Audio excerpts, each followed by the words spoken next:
nhưng mà tỏ tuần gần đâu in hoa nói giờ mình cán hơi ọ mình hơi mà cái mình hơi tổ nhung ọ quê nó ở thảo nhà ngọ nó lúng tiền hoa nó in hoa nói yên sử buôn nhiệt diện nhảy là diệt thiết in hoa sẽ tiêu chuyên ọ tiêu chuyên thôi quê ở thảo nhà bằng cái gì mình cho nó bia ở trăm bia cho tặng bia luôn.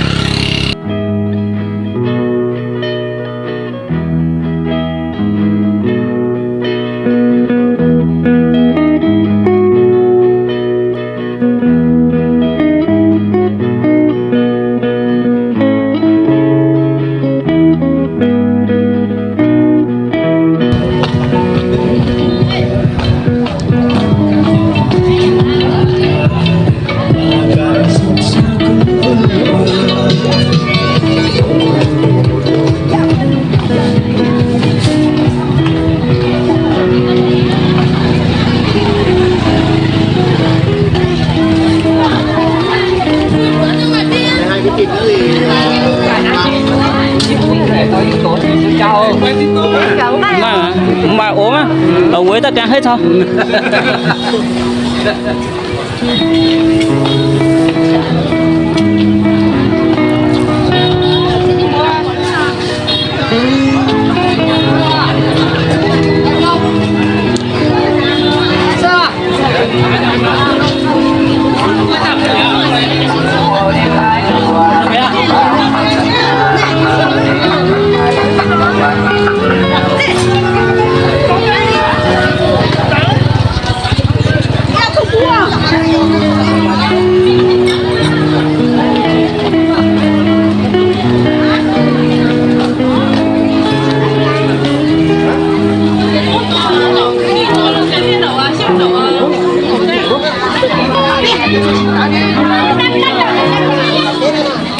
Nó cho nông kia đâu,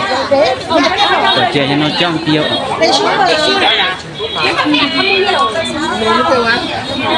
trong kia.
Đã thường chia thế tất luôn thường chia thế nào muốn hai chó hai chó một cái răng đâu ạ rồi nhá giờ cho chồng biển khi giờ tại chiều chèn mại cái nái sao chiều miếng mại cái nái rồi thì nó thao nhà ở này miên sao chèn thì anh ta tức chán tới bãi cái nái bãi tức cua tới đó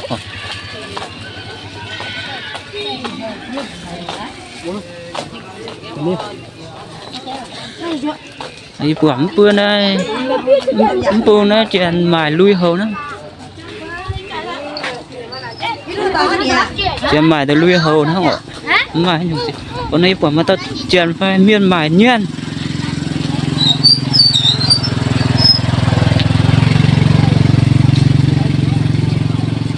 nhưng mà này đến rồi tao là đi mài nhiên sẽ chiên nhiên nó đây phải mài như nó anh ơi đây là bạt thật hay là bạt giả đấy cái bản giả ai bạt giả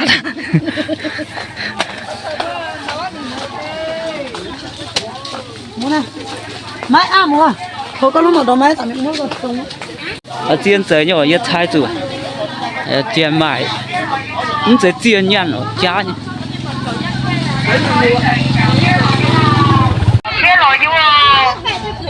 Sáng qua bát tiền này nè.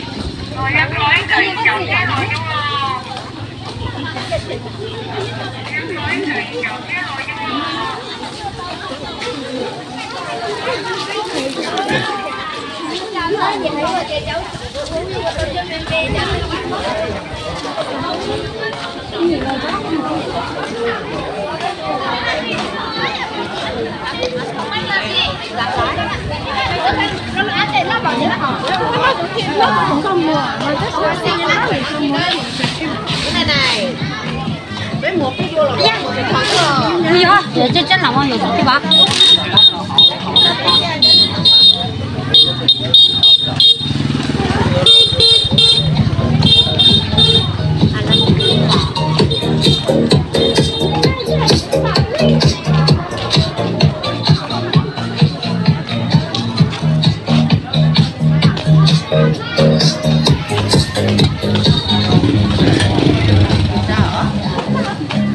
Này tên nó không đi.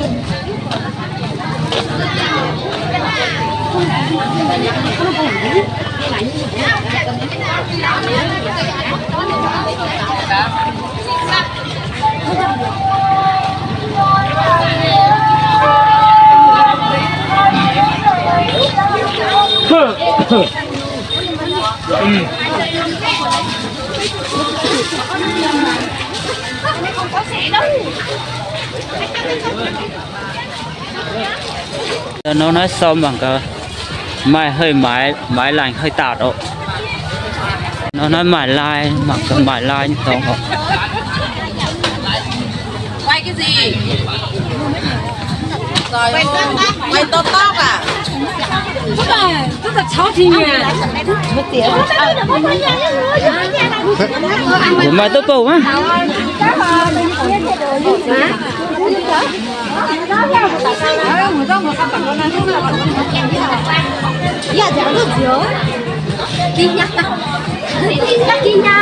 mài lai á giờ nó lai phí bút gì à Nhà nó chia chi đấy. giờ nó tiệt sinh á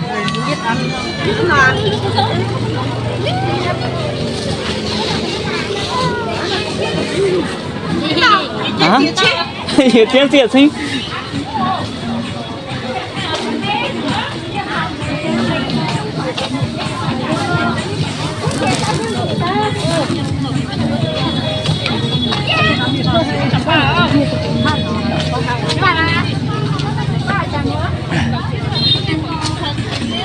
tao nó mãi hơi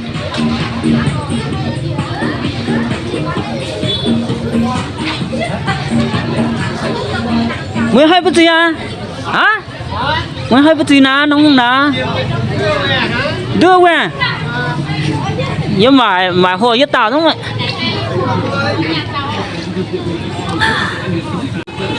máy nhung hơi đó máy nhung hơi tạt gì nhung hơi này anh chiên tại nãy giờ lại đưa uẩn nó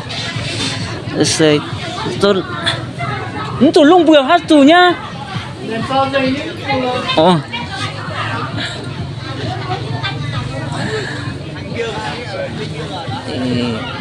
phải thế kìa phải thế nó khó sẽ buồn nó vàng đấy họ họ buồn nó vàng anh tú tí kìa hả hả này nhưng mà là thế này nhưng mà này nhìn cái gì ôi này chẳng trong hồ sơ tính đi can sò nữa chẳng trong khổ cộng Cháu biết rồi nhưng mà hai màu nhưng mà ý là đúng tê su đúng lành luôn những này nhiều số những này có nước nhìn kia nhìn nữa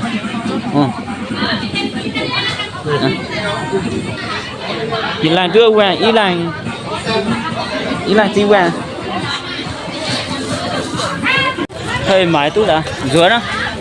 bằng cả mai nhung chiều ăn chiều đây sẽ có mai nhung chiều sẽ rửa đó chiều nào cái ta chiều mang cả miếng cái được cần nái không thôi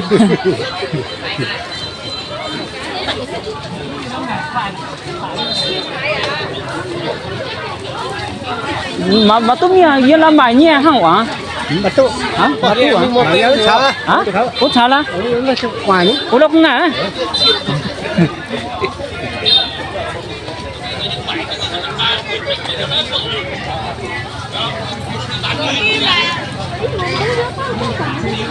mình chưa tới miếng mải nhện mà cái miếng mải nhện nhân hay đâu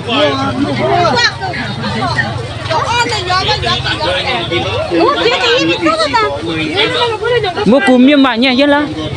miếng mải nhện nhân là mải nhện nhân to mắt ta ô thế à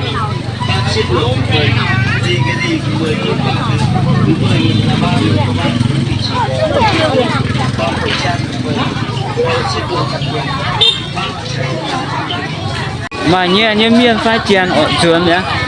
mà nhiều chiều à rồi nó hơi mà thì cái nái nhẹ nhưng mà thì cái nái lùng nhá ha thế có chiều anh nhung mà anh nhung phải chiều nhé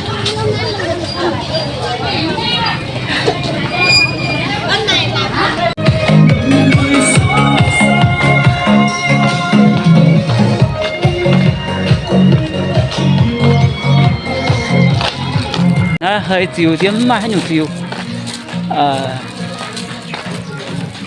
người ta cán hơi nó mà ý lòng hơi kéo tầm kia sẽ dướn bên kia nhang ọ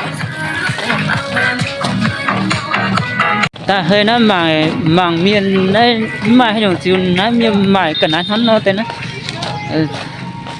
thế có mải tới miền mải lui hầu miền lui nhàn nó tới chiều mà sẽ dướn à